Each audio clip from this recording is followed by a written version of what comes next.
after a tragedy, we wake up each day and feel the full force of it again. The shock, the sorrow, and anger can hit us so strongly, it's hard to breathe.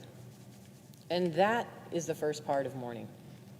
Eventually, the darkest times in our lives start to feel more familiar. They still hurt as much as ever, but they don't surprise us, and they become part of us. 3 years ago tonight, bullets split the air at the Route 91 Harvest Music Festival in my hometown of Las Vegas, Nevada. They sounded like fireworks, like a celebration.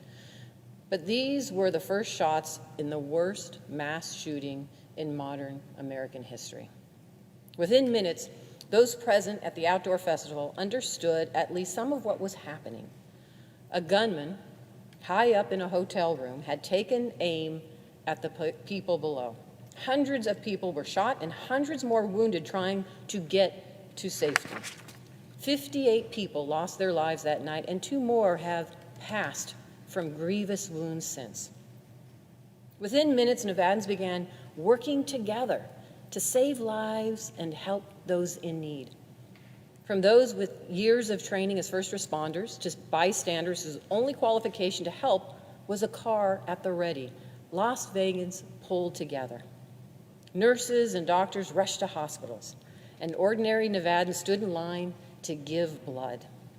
Individuals and corporations donated their time and energy, as well as blankets and food and other support. And in the 3 years since, many all over the state of Nevada have worked to mark what happened through memorial crosses, sculpture, a commemorative community center, and many scholarships honoring the memory of those who lost their lives. Those 3 years have not erased the loss of the victims, the pain of the survivors, or the scars of the first responders who rushed into danger to save lives. If anything, the legacy of the Route 91 shooting has expanded during that time, not contracted. Like ripples on a pond, the impacts of the shooting linger. It affects different people in different ways. For many, fireworks on the 4th of July are a reminder of what they went through that day.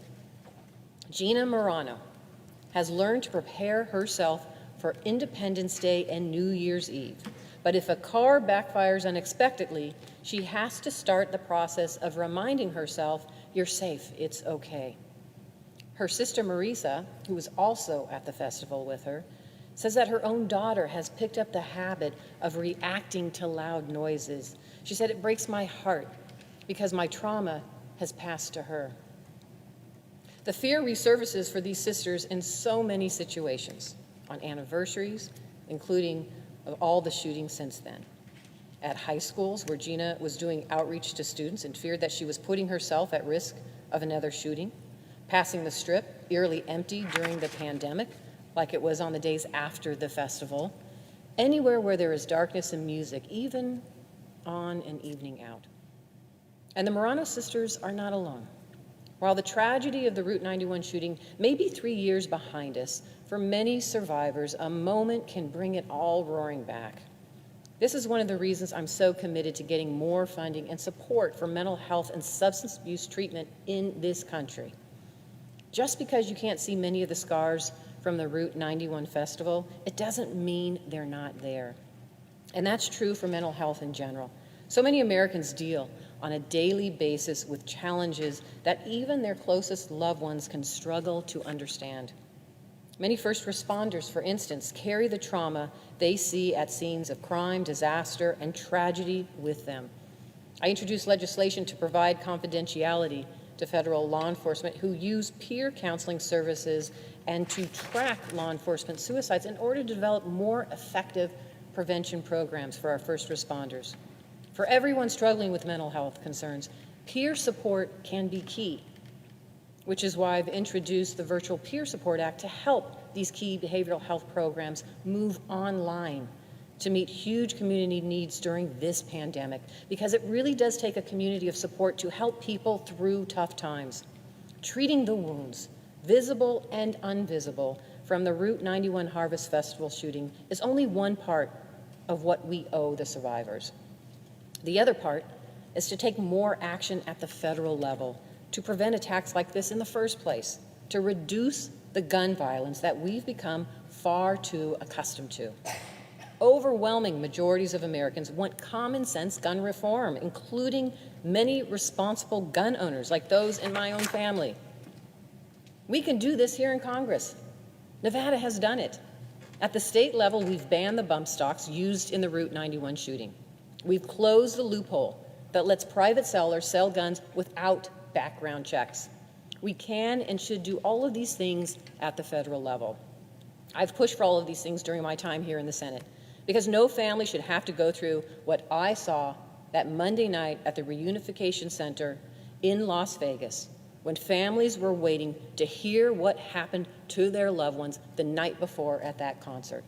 No one should have to struggle for years with chronic pain, physical or mental, when we can take sensible measures to prevent it.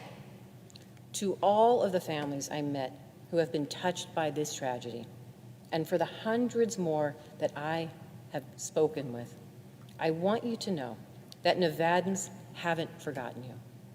We are all still Vegas strong. We are all still here with you. We're still working together to get you what you need in the wake of a tragedy whose impact has not faded over time. It's just changed and shifted. So tonight at home, let us all remember those who felt the impact of the Route 91 shooting, from survivors to families, to firefighters, nurses, and volunteers.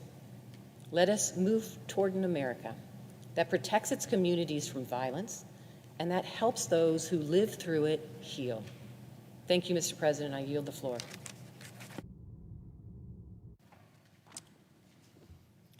Mr. President. The Senator for Nevada. Thank you. Mr. President, 3 years ago, on this very date,